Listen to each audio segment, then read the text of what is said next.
Senhor, meus irmãos,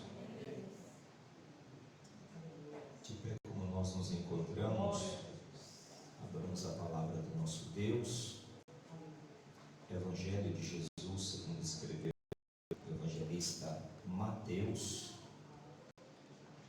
capítulo de número 7, a partir do versículo de número 24 ao versículo de número 27 para a nossa meditação. Enquanto os irmãos localizam esse texto sagrado, eu quero expressar a minha eterna gratidão, primordialmente ao nosso Deus. A Ele eu devoto toda a honra, toda a glória e toda a adoração. Quero enaltecer a Deus pela vida do pastor Lúcio, como também pela vida da sua família, que tem dispensado um carinho muito especial pela minha pessoa, pelo meu ministério, pela minha família. Muito obrigado por essa oportunidade facultada. Estende-se também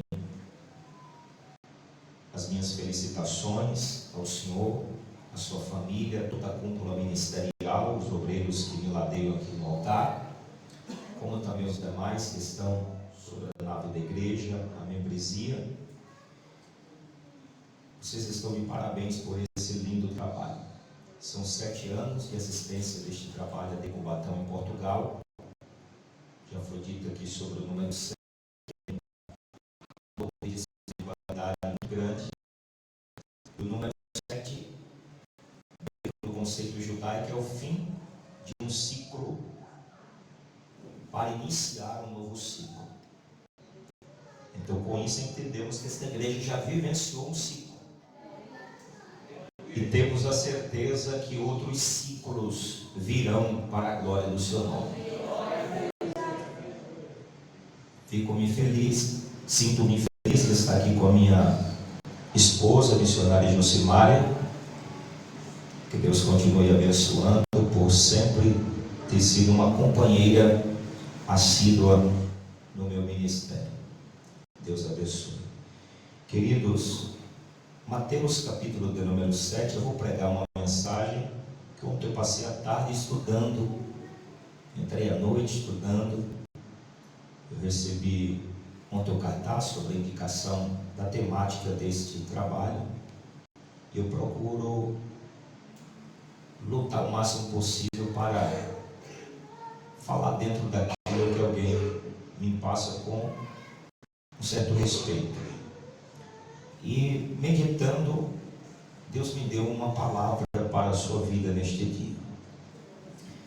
Mateus capítulo 7, a partir do versículo 24, a líder das crianças, quando mencionou algo a respeito desse texto, eu senti como uma confirmação de Deus para o que eu vou falar. Todo aquele que ouve estas minhas palavras e as pratica será comparado a um homem prudente que edificou a sua casa sobre a rocha. E caiu a chuva, transbordaram os rios, sopraram os ventos, deram com impeto contra aquela casa, que não caiu, porque foi edificada sobre a rocha. E todo aquele que ouve as minhas palavras e as pratica será comparado. Todo aquele que ouve as minhas palavras e não as pratica será comparado a um homem insensato, a um homem prudente, a um homem tolo, a um homem incrédulo, a um homem ímpio, que edificou a sua casa sobre a areia. E caiu a chuva, e transbordaram os rios, sopraram os ventos, em perto contra a casa, e ela desabou, sendo grande a sua ruína, ou a sua queda. Tome seu assento, por favor. Digam comigo: edificados na rocha. Vou só mudar a primeira palavra. Está aí, firmados na rocha. Eu vou falar sobre edificados na rocha. Glória a Deus. Meus amados e queridos irmãos,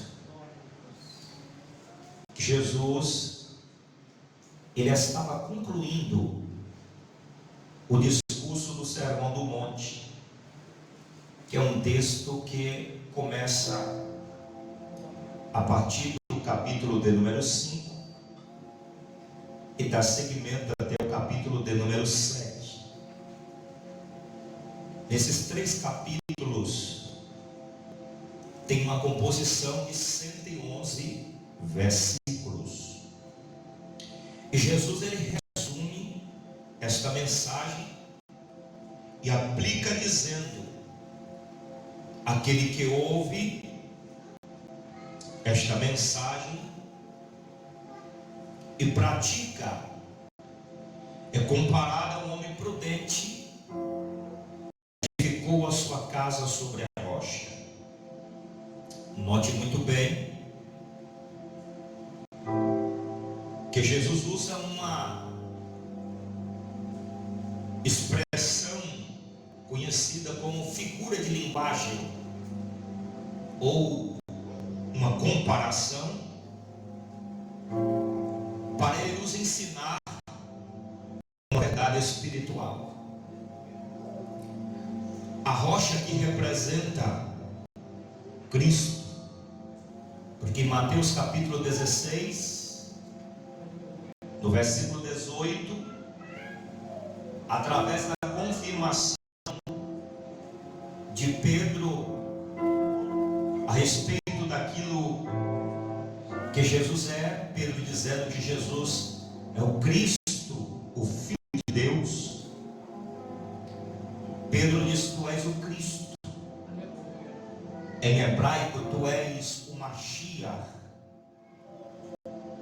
No grego, tu és Christos, ungido, o Filho do Deus vivo. Pedro revela a identidade de Cristo, celestial e eterna. E com esta declaração de Pedro, Jesus disse: não foi a carne e o sangue que a ti revelou, mas o meu Pai que está nos céus. Tu és Simão Bar-Jonas, tu és Pedro. Quando Jesus disse tu és, chama ele Simão Bar-Jonas, está fazendo uma referência ao seu nome natural. Bar-Jonas, Bar é o nome de filho em aramaico, e Jonas era o nome do pai.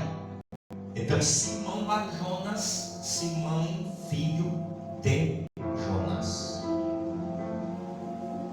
E ele recebe um nome espiritual, Pedro. Em grego, Petros, fragmento de pedras, pedra pequena.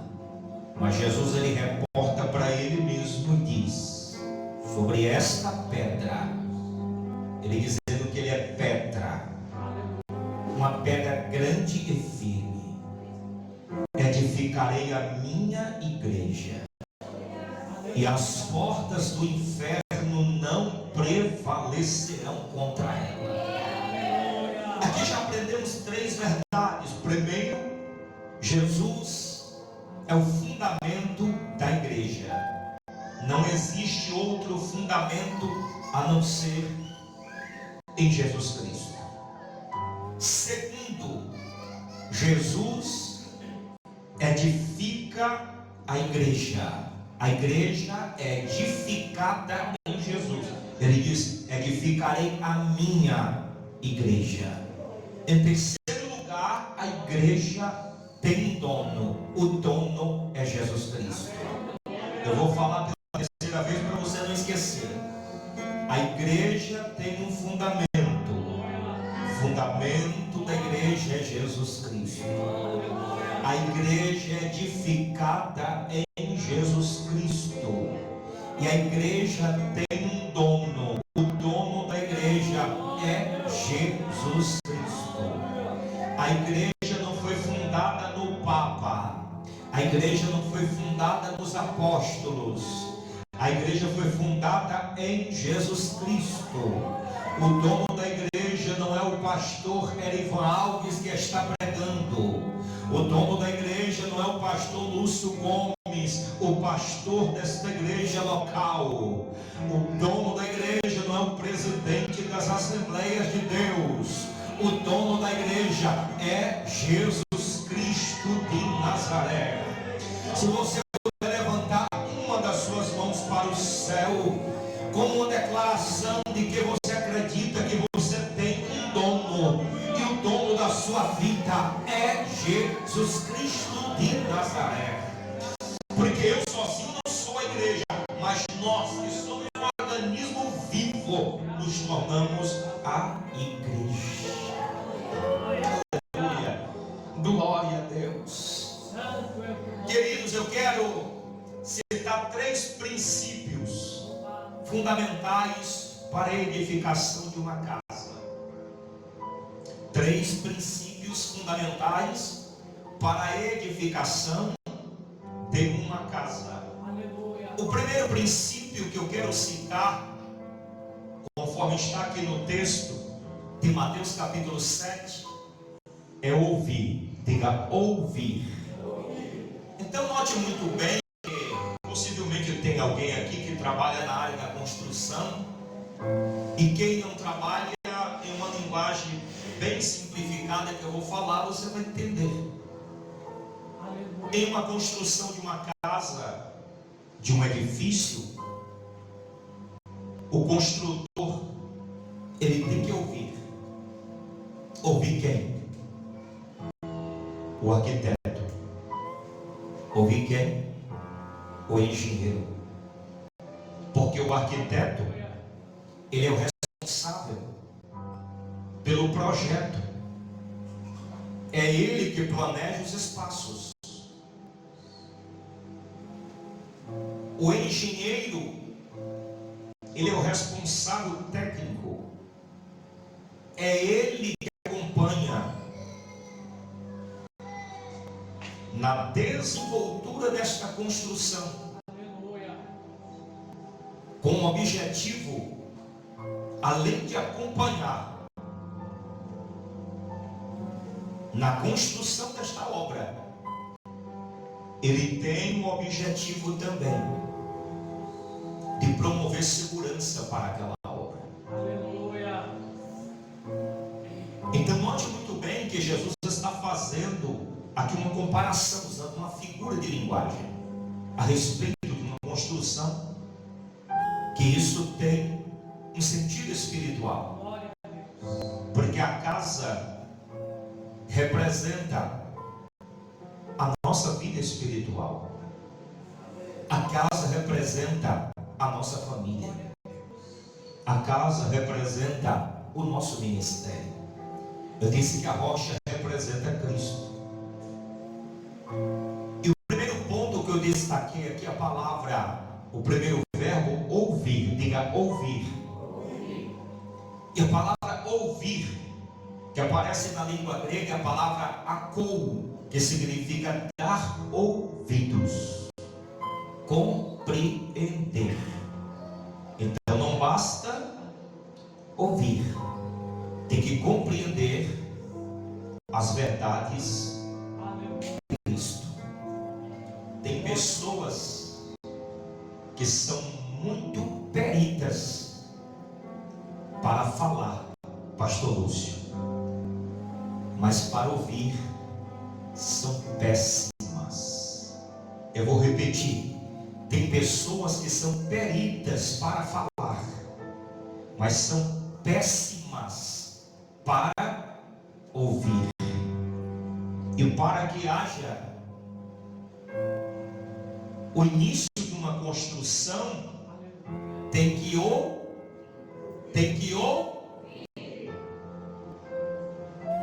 Interessante que tem pessoas que gosta de falar muito, mas não gosta de ouvir.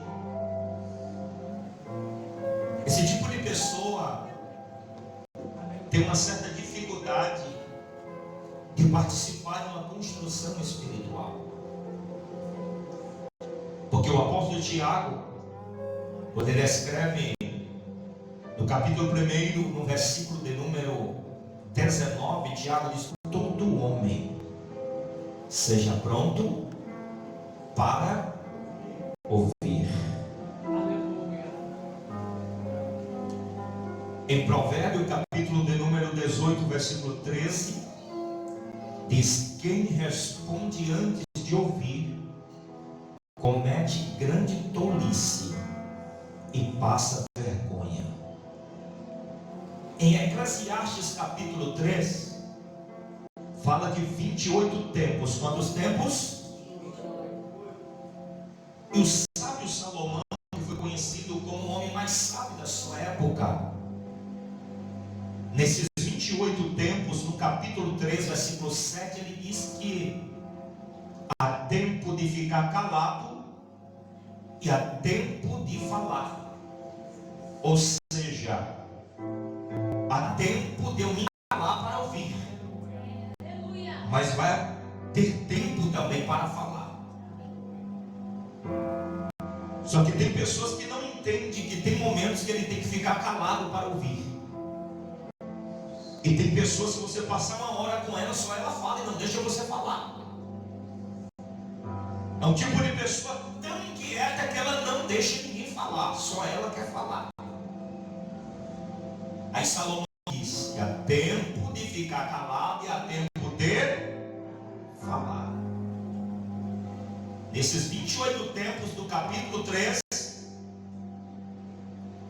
ele está mostrando que há tempo para todas as coisas debaixo do céu. E Deus, ele cria o tempo. Deus, ele determina o tempo.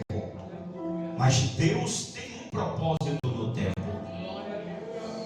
Eu vou repetir porque isso aqui você não pode esquecer. Deus cria o tempo. Deus determina o tempo. E Deus tem um propósito no tempo. Se o tempo agora é para você ficar calado, somente para ouvir, então respeita a fase do tempo. Porque o Deus que cria o tempo, determina o tempo, ele tem um propósito no tempo. Quem sabe esse tempo está sendo pedagógico para lhe ensinar algumas lições em você ficar calado. Porque houve um tempo na vida de Elias, aquele homem que chegou diante do palácio, chegou perante Acabe, profetizou, disse: não vai cair orvalho nem chuva sobre a terra. Deus disse assim: eu vou te colocar agora em um local. Deus leva ele para o Querite. Ele só tinha visitação dos corvos, levando pão e água para ele pela manhã, pão e carne pela manhã, como pão e carne à tarde. Ele tinha água lá do Querite para saciar sua sede. Mas nesse silêncio que ele fica em cerca de 3 anos e 6 meses, porque o nome Querite significa cortar, colocar no tamanho certo. Nesse molde de Deus, Deus estava dizendo: no silêncio, aonde você não tem vozes em sua volta, você não vai encontrar nenhum ombro para chorar, nem um colo para chorar. É aqui que eu vou te ensinar muitas coisas. O Elias subiu ao Carmelo, mas antes de subir ao Carmelo, ele teve que passar no Querite. Eu vou repetir: antes dele chegar lá no Carmelo e ter a resposta de Deus com fogo sobre o altar, ele teve que passar no Querite, teve que ficar no silêncio de Deus. Quem sabe a fase da sua vida agora é a fase somente de ouvir. E quem não consegue ouvir não para em lugar nenhum, porque ele só quer falar. Ele não para em lugar nenhum. Ele não para em lugar nenhum.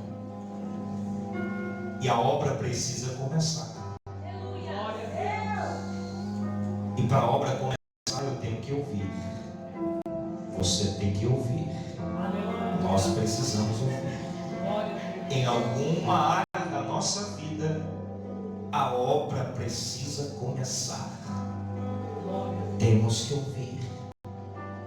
Em segundo lugar, o segundo verbo que aparece nesse texto é o verbo praticar. Jesus disse: aquele que ouve as minhas palavras e as pratica. A palavra para praticar aqui no grego é a palavra poieo, que significa colocar em ação, obedecer, realizar. Então tem um tempo de ouvir, mas vai ter um tempo de colocar em ação. Vai ter o tempo de realizar a obra. Há tempo de ouvir e há tempo de realizar a obra.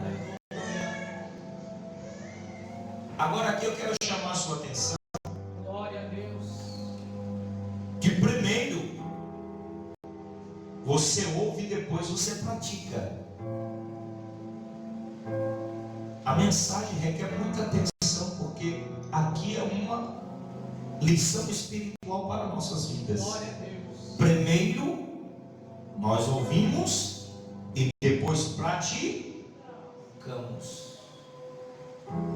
E eu volto na palavra que eu falei anteriormente. Há pessoas que têm dificuldade de ouvir, ela só quer falar. Eu repito, esse tipo de pessoa não para absolutamente em lugar nenhum, porque aonde ela chega ela quer falar. Só que eu olho para a Bíblia, eu vou aprender algumas lições. É só você abrir Lucas capítulo 7, versículo de número 15. Quando Jesus vai ressuscitar o filho da viúva de Naim, o texto diz: e o defunto assentou-se e começou a falar. A regra não mudou. Primeiro ele sentou e depois ele começou a falar. Primeiro ele sentou e depois ele começou a falar. Só que tem pessoas que antes de sentar já querem falar. Sentar aí aponta para alguém que está disposto a ouvir. E quem não tem disponibilidade para ouvir, ele não aprende nada. Mateus capítulo de número 10, no versículo de número 1, diz que Jesus, o texto aparece assim: e chamando os seus 12 discípulos. Diga, discípulos. Discípulos é alunos. Porque a palavra discípulos em hebraico é talmidim. Talmid é discípulo no singular. E os talmidins, discípulos, tinham que se assentar para ouvir. Segundo a história judaica, diz que os discípulos de Jesus, esses que compõem a cúpula do colégio apostólico, meu amigo pastor, ficou 1 ano e 6 meses sendo discipulado por Jesus. 3 anos aproximadamente Jesus teve de ministério, porque Lucas capítulo 3 versículo 23 diz que ele começou seu ministério com cerca de 30 anos. Ele passou por 3 Páscoas. Cada Páscoa acontecia anualmente. Ele vivenciou a primeira Páscoa no seu ministério, a segunda Páscoa, a terceira Páscoa, e ele morreu. E nesses 3 anos ele divide em 2 fases. Aqui como disse, primeira fase é para discipular, o período do discipulado, do aprendizado. Você vai sentar para ouvir, para aprender. E alguém que senta aos pés de Jesus, irmãos, não tem como você dizer que Pedro era indulto. Porque alguém para ter um bacharel em teologia, ele precisa pelo menos de 4 anos, estudando, quem sabe 2 horas, uma vez por semana. E Pedro fica cerca de 24 horas com Jesus, durante 1 ano e meio. Eu coloco por baixo, ele tinha cerca de mais de 5 bacharéis. Se fosse qualificar aqui para a nossa regra teológica, o Pedro, quando chegou no dia do Pentecostes, juntando a junção do enchimento do Espírito com o conhecimento que ele aprendeu com Cristo, meu Deus. Mas primeiro ele teve que sentar para aprender. No capítulo 10, no versículo de número 5, e diz: enviando os 12. Então aí já não é mais discípulos, já é apóstolos. Porque a palavra apóstolo em hebraico é shaliach, e shaliach significa enviado. Então eles estão sendo agora enviados. Primeiro eles senta para aprender, depois eles vão ser enviados para falar, para anunciar, para pregar. Então quem não senta para aprender na regra teológica do que aprendemos lá atrás, meus companheiros obreiros que estão aqui no altar, que me ouvem, e todos vocês, quem não senta para aprender não pode ficar em pé para falar. Quer ter propriedade para falar? Venha para a escola bíblica dominical.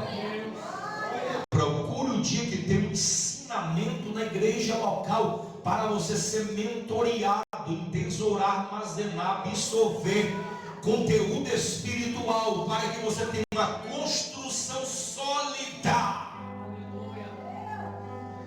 Os discípulos ficaram quanto tempo aprendendo com Jesus? Sentado? 1 ano e 6. Atos capítulo 22, versículo de número 3.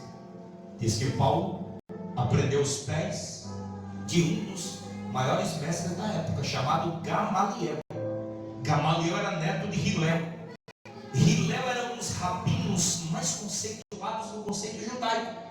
Então Gamaliel era neto de Hilel, e Paulo aprendeu os pés de Gamaliel, que era considerado como o pivô do ensino. Quanto tempo Paulo passou? A tradição judaica diz que ele ficou 5 anos aos pés de Gamaliel aprendendo. Agora depois que ele passa 5 anos, ele tem aquela experiência com Cristo no caminho de Damasco. Ananias ora por ele, ele passa a enxergar, é cheio do Espírito Santo. O Paulo agora é outro naipe. O Paulo agora é outro nível. Paulo está em outro nível. O Paulo, ele tem a sua participação em escriturística em 13 livros, de Romanos a Filemão. Depois de Cristo, o homem mais usado por Deus no Novo Testamento, sem sombra de dúvida, foi o apóstolo Paulo. Então Paulo, para ter uma vida bem construída espiritualmente falando, ele teve que sentar aos pés de um dos maiores mestres da época para aprender, para aprender, para aprender. Quer ter uma casa espiritualmente edificada? Procure ser edificado na palavra de Deus. Na palavra de Deus. Então sentar para depois falar. O Ezequiel, capítulo 3, versículo 1. Come do rolo e depois fala a casa de Israel. A regra não mudou. Primeiro é comer do rolo e depois falar. Não é falar sem antes comer do rolo. Primeiro come do rolo e depois falar. Primeiro come do rolo e depois falar. Primeiro come do rolo e depois falar. Primeiro come do rolo e depois falar. Eu não teria autoridade de chegar aqui hoje para falar neste altar se eu não passasse ontem à tarde e à noite estudando. E olha que Deus, pela sua graça, que é o favor imerecido, o dom gratuito, o amor incondicional, Ele tem me agraciado de algumas mensagens que eu não sou dono da mesma, porque a mensagem é de Deus, o ministério é meu. Por isso que sempre vem na Bíblia a palavra do Senhor que veio por intermédio do ministério do profeta Ageu. O ministério é teu, Ageu, mas a palavra é minha. A palavra não é do pregador, a palavra é de Deus. Você pode pregar essa mesma mensagem, outro pode pregar. Eu não sou detentor e não tenho propriedade de dizer que essa mensagem é minha. A mensagem é de Deus. Quem é dono da palavra é Deus. Quem é dono da palavra é Deus. Quem é dono da palavra é Deus. Não passa 5 minutos perante a palavra de Deus e depois ele quer falar. Irmão, se você quer óleo, quer unção, vai para a prensa. Quer unção, vai para a prensa. Na prensa de azeite, dá azeite. Na prensa ainda solta azeite. Aleluia. Eu sinto Deus neste lugar. Oh, glória. Aleluia. Eu fico tão feliz quando estou pregando, que eu vejo um povo assim ordeiro, prestando atenção no que eu estou falando. Porque tem lugares que é uma desordem. A gente fala, a pessoa fica desatenta, desapercebida, não entende nada. Então, primeiro princípio, ouvir. Segundo princípio, praticar. Aleluia. O terceiro princípio é o alicerce. Porque a palavra para alicerce, a palavra grega temelios, significa fundamento, base e alicerce. E o homem prudente citado em Mateus, que edificou a casa sobre a rocha, Lucas capítulo 6, versículo 48, Lucas ele cita um detalhe muito importante, porque ele diz que este homem ele decidiu cavar. São dois construtores, um que vai construir a sua casa sobre areia e outro que vai construir a sua casa sobre, um edifica sobre a areia e outro edifica sobre a rocha. Só que o que vai edificar a sua casa sobre a rocha, ele decide fazer algo diferente. Lucas diz que ele cava. Ele vai fundo até encontrar a rocha. E quando ele encontra a rocha, ele vai colocar os fundamentos, o alicerce, a base, para começar a construção da sua casa. Então, primeiro, ele vai cavar. Diga cavar. Depois ele vai assentar o alicerce na rocha. Diga, primeiro é cavar. Diga, depois o alicerce. Diga, depois construir. Existe uma regra. E quanto mais fundo você cava, mais perto da rocha você se torna. Acho que alguém aqui está entendendo. Quanto mais fundo você cava, mais perto da rocha você chega. Você se aproxima, você se torna. Porque eu disse que a rocha, tipologicamente falando, representa Cristo. Então, quanto mais fundo você cava, espiritualmente falando, mais perto, mais próximo você se aproxima dele. Então, quer estar mais perto de Jesus Cristo? Cava mais fundo, cava mais fundo, vai mais fundo, vai mais fundo, vai mais fundo. Quem quer ficar no raso pode ficar, quem quer ficar sobre a areia pode ficar. Vai fundo, porque você vai encontrar a rocha. Agora aqui tem um detalhe. Por que muitas pessoas não edificam a sua casa, o seu carroça? Pergunte aí para alguém que está do teu lado. Porque muitas pessoas, pergunta para ela, porque muitas pessoas, fala, não edificam a sua casa sobre a rocha. Primeiro, porque tem um preço a pagar. Edificar a casa sobre a rocha tem um preço a pagar. O homem cavou, enquanto o outro vai edificar sobre a areia. Não viu a areia que está fácil? Olha, isso aqui em pouco instante eu já concluo a minha construção. O outro, ele parou para ouvir. Quem entende de construção, que para ter estabilidade tem que seguir a orientação de quem entende. Não vai ouvir qualquer pessoa, não. Ouça quem entende Deus para oferecer a você. Tem pessoas que estão ouvindo todo tipo de gente, por isso que a casa está prestes a sucumbir.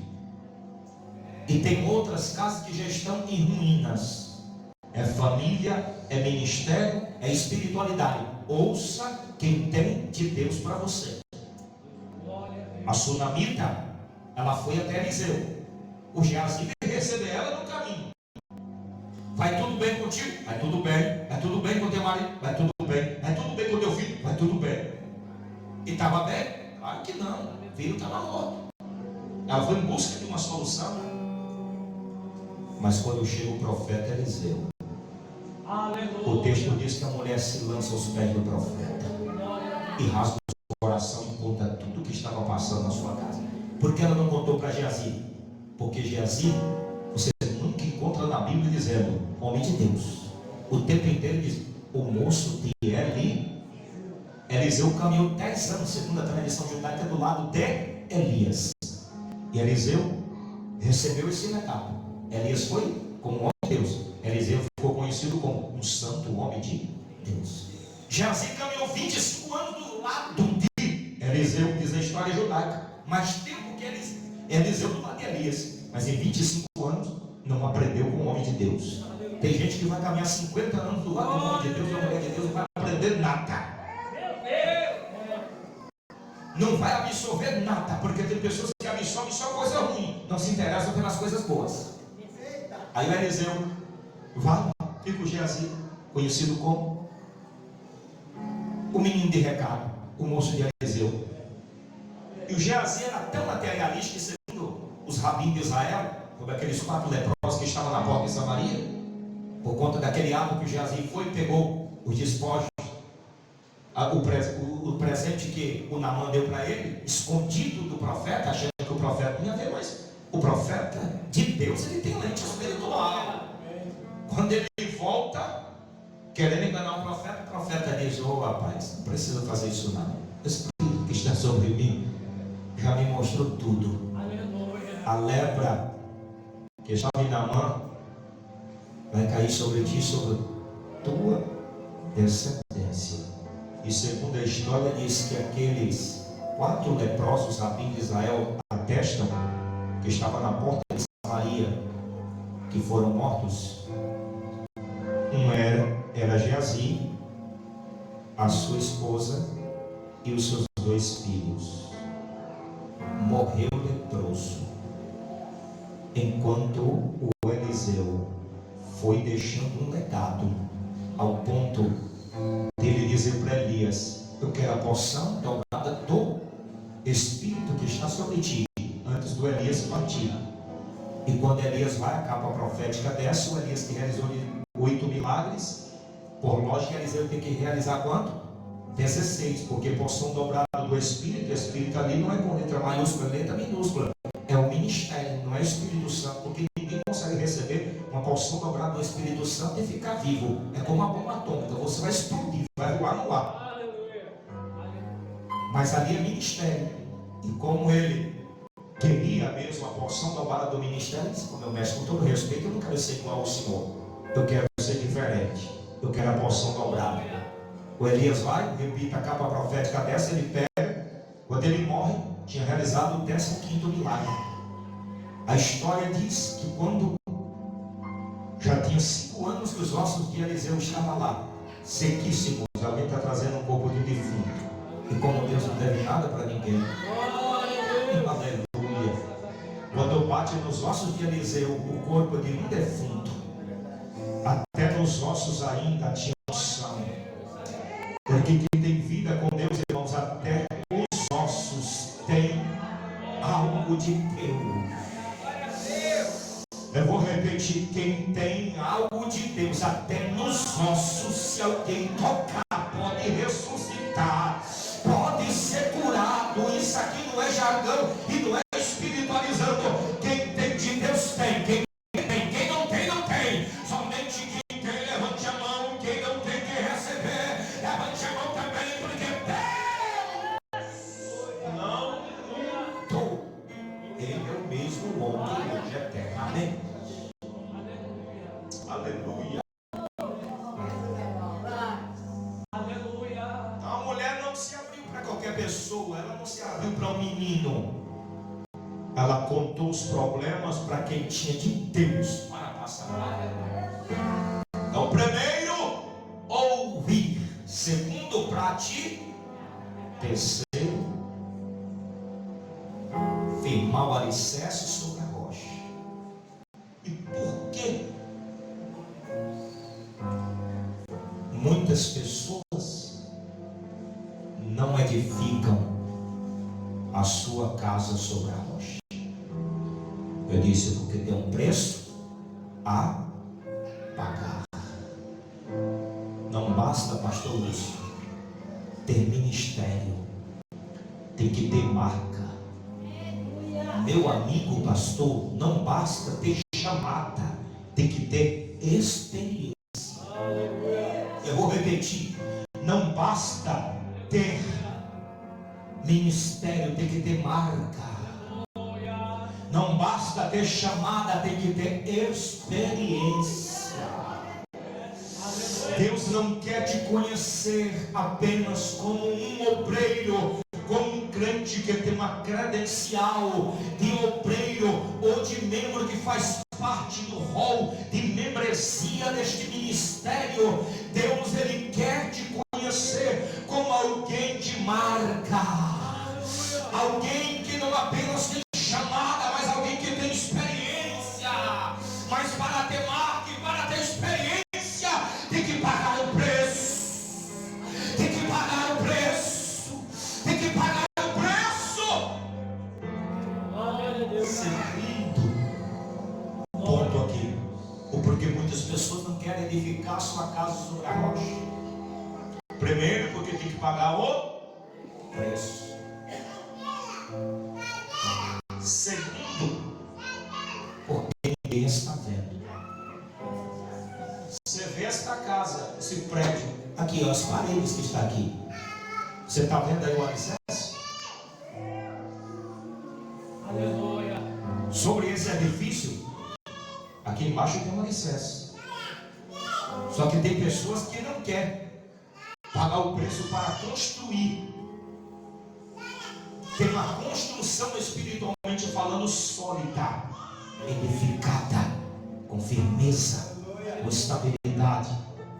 Ele quer fazer como um homem insensato. O tolo é edificar sobre a areia. Quer ir para um nível mais fácil, para o superficial. Só chegar, passar ali da porta da igreja para dentro, sentar, ouvir o ministério de louvor, cantar. Pego minha Bíblia, vou para casa, tá bom demais.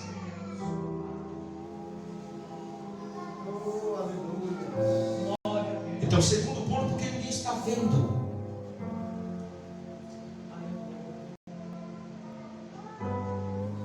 O que dá visibilidade é estar aqui, ó, pregar.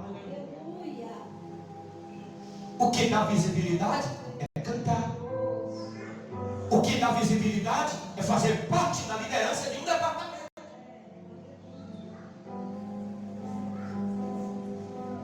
Agora entrar para dentro do quarto e fechar a porta. Não tem curtida. Os likes não aparecem.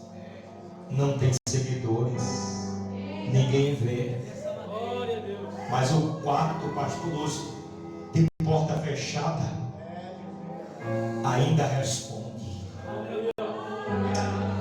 Eu profetizo que a tua família, que a tua espiritualidade, o teu ministério vai adquirir uma proporção tão firme, tão edificada, tão estabilizada, que não vai ter vento, não vai ter chuva, não vai ter rios, espiritualmente falando, conforme aconteceu aqui, que bateu nas duas casas.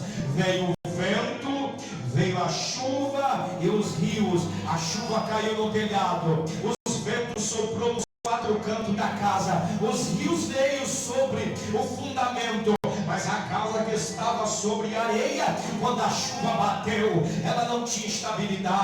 Quando o vento soprou, ela não tinha estabilidade. Quando o vento veio, ela se desmoronou. Foi grande a sua queda. Mas a casa que foi construída sobre a rocha, alguém que cavou, assentou alicerce sobre a rocha, virou ela sobre a rocha, edificou a sua casa. Veio a chuva, bateu no telhado, a casa manteve-se de pé. Veio o vento, soprou nos quatro cantos, a casa estava de pé.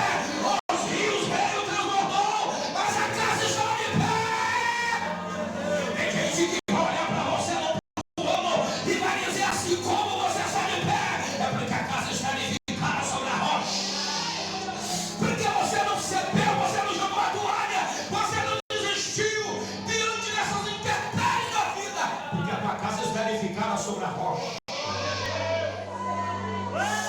Levante a mão bem alta para o céu. Quem está comigo nesta palavra?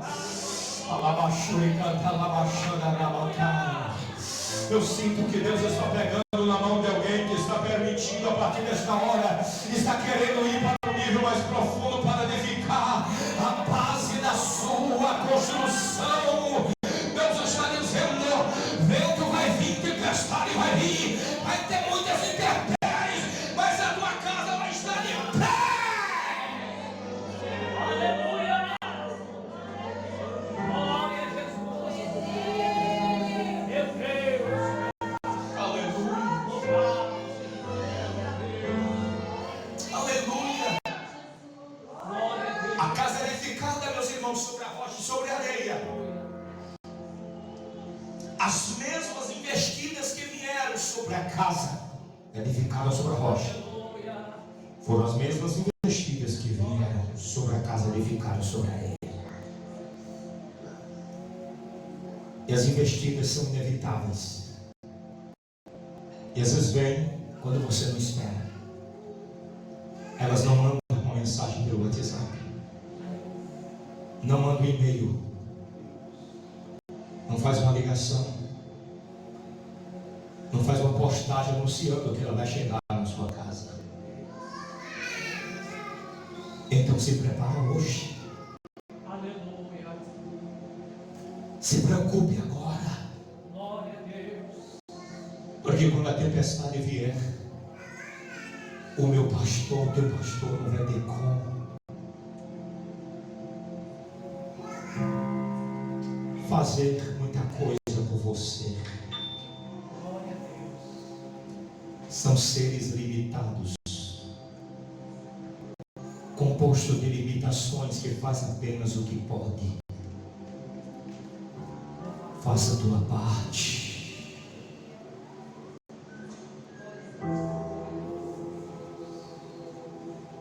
A casa edificada sobre a areia não tem resistência. A casa edificada sobre a areia, ela não tem firmeza. A casa edificada sobre a areia, ela não suporta pressão. Mas a casa edificada na rocha, ela tem firmeza, ela tem resistência, ela suporta a pressão. Sabe por que tem muitos crentes que não suportam a pressão? Porque a casa está edificada na areia, espiritualmente falando. Agora olha para a Bíblia, alguns homens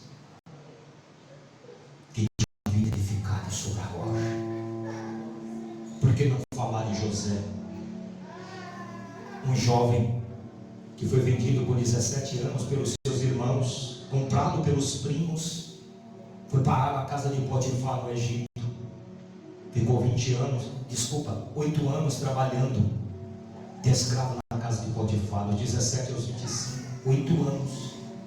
Aos 25 levantou uma calúnia sobre a sua vida. Alguém que tentou por mais de uma vez, a saber, a mulher de Potifar, para José deitar com ela. Aquela mulher sedutora lutou de todas as formas, mas o José disse: longe de mim de fazer isso contra o meu Deus e contra o meu Senhor, que confiou a mim tudo, só não vedou. Ele deixou tudo livre para mim, a não ser você, que ele vedou a mim. Eu não vou trair a confiança dele, nem tampouco daquele que está me vendo. Pode aparentemente ninguém está me vendo, mas ele está me vendo. Mas José, se você sair daqui, eu seguro a tua capa. Eu vou dizer que você me seduziu. Você vai parar na cadeia. Lá pode ser o teu filho. Você já foi vendido de lá de Canaã. Você está vindo para o Egito. Já tem 8 anos você está de escravo aqui. Exceto quando tu coloca as mãos a uma prosperidade. Mas eu vou acabar com a tua história. Ele disse: pode fazer o que quiser. Estou aqui. Nas minhas palavras, explicando mais ou menos o que houve nesta conversa. A Bíblia não abre espaço para tecer detalhes.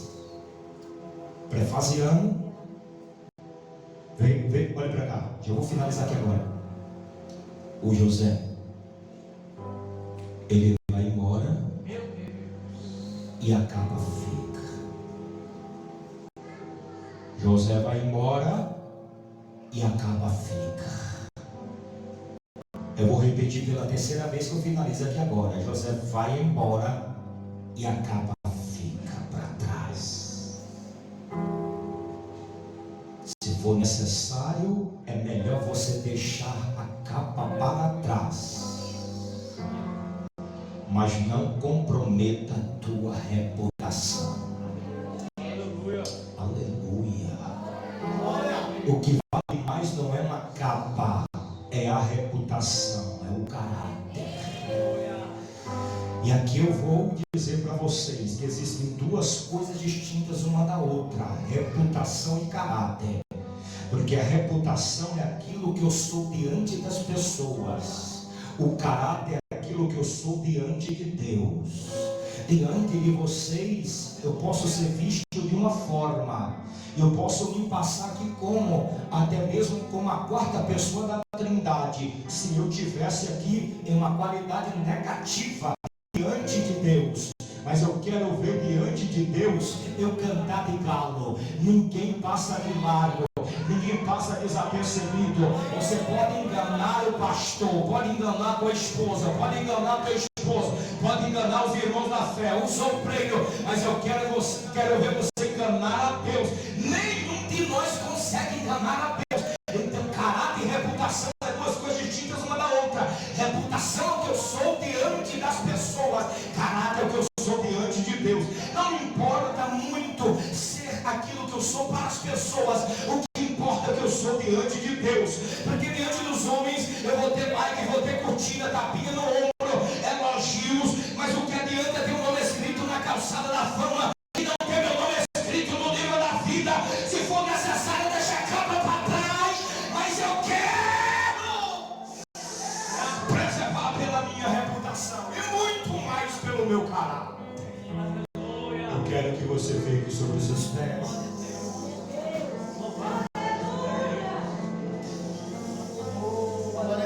Aleluia. O que mantém a casa de pé é o alicerce. Não se esqueça disso. O que mantém a casa de pé é o alicerce. É a base, é o fundamento. Glória a Deus. Como você está edificando a sua casa? Como você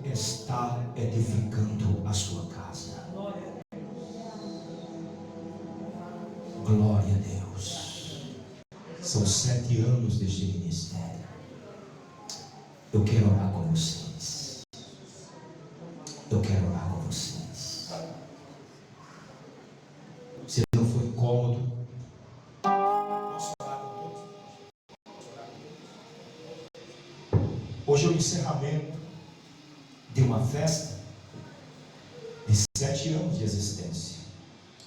Eu quero chamar todos os irmãos, com a permissão do pastor Lúcio, a vir aqui no altar. Dá para todos aqui.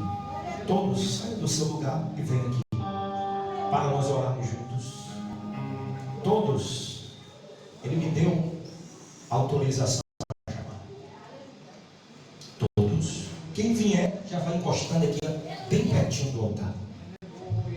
Vem. Vem.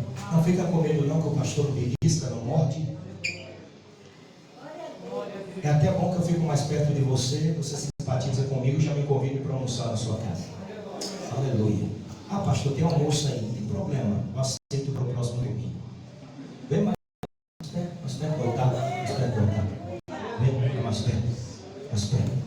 Eu disse que quanto mais fundo você cava, mais perto você se torna da rocha. Jesus é a rocha. Pedro diz que Jesus é a pedra de esquina.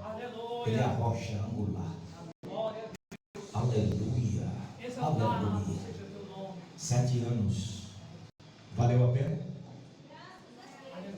Valeu a pena, pastor Lúcio? Os obreiros que estão aqui já há algum tempo. Valeu a pena? 7 anos?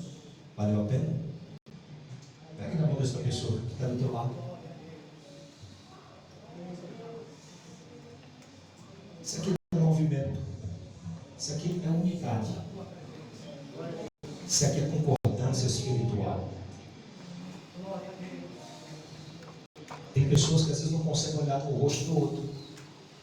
Aí eu fico me perguntando, como é que uma pessoa dessa quer ir para o céu? A Bíblia fala de 3 céus. Primeiro, segundo e terceiro céu. Só que o lugar dos santos é no terceiro céu, na Jerusalém celestial. João disse que lá no terceiro céu tem um lugar. Ele fala de 12 portas, mas ele não fala de 12 céus lá em cima. Então, o lugar que eu vou, o lugar que você vai, é o mesmo lugar. Eu estou crendo que eu vou para o céu, não sei você. Eu estou crendo com você que você vai para o céu. Eu quero orar com vocês. Cadê os irmãos do louvor? Talita, Talita cumi. Solta o louvor, Talita cumi. Oh, glória. Glória a Jesus Cristo de Nazaré. Você chega mais perto aqui, irmão. Chega mais perto do altar. Está fugindo do altar. A Bíblia diz que no altar desce fogo, não é neve. Neve que vocês fez, o fogo arderá continuamente sobre o altar, não se apagará. E eu estou tranquilo, porque avivamento não vem através de grito nem de pulo. Nós somos pentecostais, no momento que a gente pula, a gente grita, a gente salta, dá vontade de sair correndo ali na igreja, porque quando a glória de Deus se manifesta, dá vontade de abraçar, dá vontade de pular, dá vontade de chorar, dá vontade de perdoar, dá vontade de ser perdoado. Mas eu preguei a Bíblia, que não é uma mensagem minha, é de Deus. E se você recebeu esta mensagem, que não é minha, é de Deus, feche os teus olhos agora. Não solte a mão dessa pessoa em concordância. Eu quero que você, espiritualmente falando, desça até a presença daquele que pode te firmar muito mais. Ele está pregando em tuas mãos agora. Quando você está segurando a mão dessa pessoa, está te levando a cavar mais fundo. Isso é investimento pela base, pelo alicerce, pelo fundamento espiritual.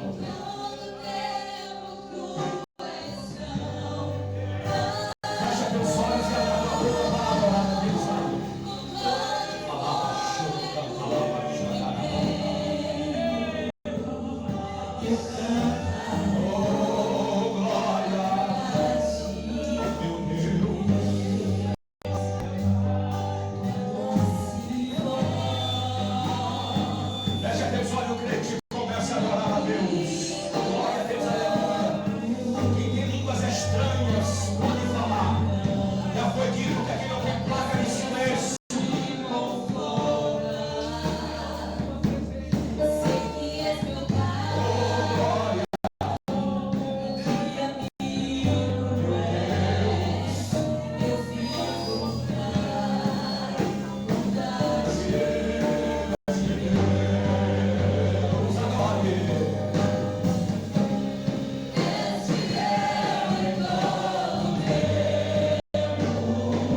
Eu quero ouvir aqueles que estão sendo ministrados por esta palavra, que ainda flui no seu coração. Alabaxu e canta, alabacai. Aprenda a ouvir. Chegará o tempo de colocar, de realizar, de colocar em ação as coisas. Ouça. Aleluia. Deus vai te ensinar muitas lições através desta mensagem pedagógica que Ele nos ensina nesta hora. Isso, deixa Ele fluir dentro de você. Quem mora dentro de você é o seu mais precioso. Alabaxu e canta, alabacai.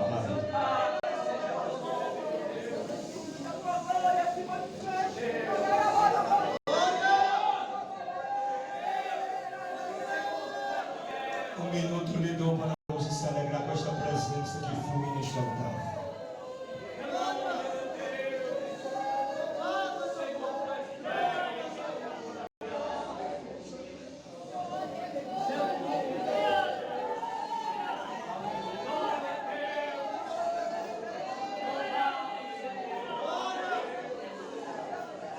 Aleluia, aleluia, aleluia, aleluia, aleluia, aleluia, aleluia, aleluia, aleluia. Aproveita, crente. Às vezes está tão pertinho para você ser batizado com o Espírito Santo, você se distrai. Oh, mergulha debaixo desta nuvem de glória. Às vezes está tão pertinho para você receber o renovo, que tanto tempo que tu não sabe o que é falar em línguas estranhas. Alabacanta, alabaxu e canta, alabacai. Isso, adore a Ele, adore a Ele, adore a Ele. Aleluia, aleluia, aleluia, aleluia. Oh, glória a Jesus Cristo de Nazaré. A glória para ti, Senhor. A glória para ti, ó Deus. A glória para ti, Espírito Santo. Aleluia.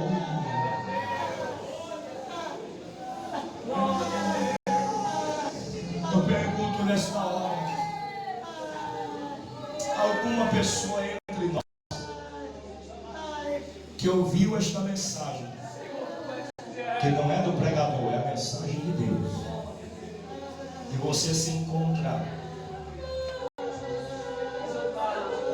afastado, afastada dos caminhos do Senhor, ou alguém que ainda não entregou sua vida a Jesus como Senhor e Salvador, e quer ter a sua casa, espiritualmente falando, a sua família firmada na rocha que é Jesus. Se tiver alguém entre nós, dê um sinalzinho com uma das suas mãos, que eu vou orar por você. Tem alguém que quer aceitar Jesus como Senhor e Salvador, ou se reconciliar? Tem alguém entre nós?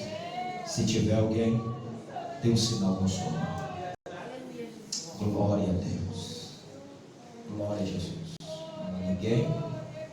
Deus abençoe a todos. Voltem para os seus lugares com muita alegria. Eu quero devolver a palavra.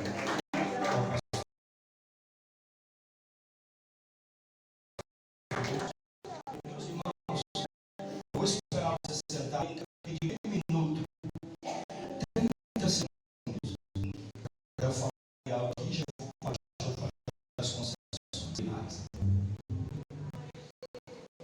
Meus irmãos, eu tenho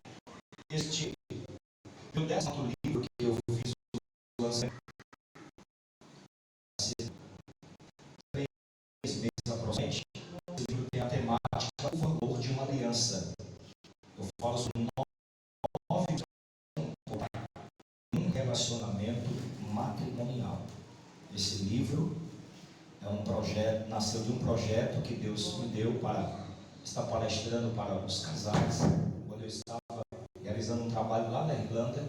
E quando eu cheguei em casa, disse que colocar em prática, em colocar no papel o que Deus ministrou sobre a minha vida. E eu coloquei tudo no papel para estar ajudando os casais por onde eu passar, como também nas igrejas que faculta aquele convite para nós estarmos realizando encontros, palestras para os casais. A família é uma bênção de Deus. A gente temos que investir na nossa família, que é uma bênção, um princípio irrevogável, que Deus nos deu para cuidarmos com muito carinho. Eu tenho aqui alguns livros devocionais também, Mulheres Extraordinárias, Diga não a carne sim ao Espírito, As Bênçãos de Deus para o meu lar, Oração, Poder e Unção, Vivendo uma Verdadeira Adoração, Equilibrado pela Palavra de Deus, volume 1 e volume 2. São 7 livros devocionais. Um livro desse é 10 euros. Se algum dos irmãos quiser adquirir o pack com 7 livros, fica 50 euros. Ganha 2 livros de oferta. E este aqui é 20 euros. Eu tenho outros de estudo ali também, que você pode estar passando, conhecendo, adquirindo, sendo edificado através da Palavra de Deus. Porque Jesus diz que ouve as minhas palavras e as pratica. Ele comparou com um homem prudente que edificou a sua casa sobre a rocha. Então procure investir tempo em aprender mais a respeito da palavra de Deus, orar, consagrar sua vida, porque isso é investimento em todos os aspectos falando. Muito obrigado, queridos de coração. Pastor Lúcio, com sua palavra, agradeço de coração. Glória a Deus, amém?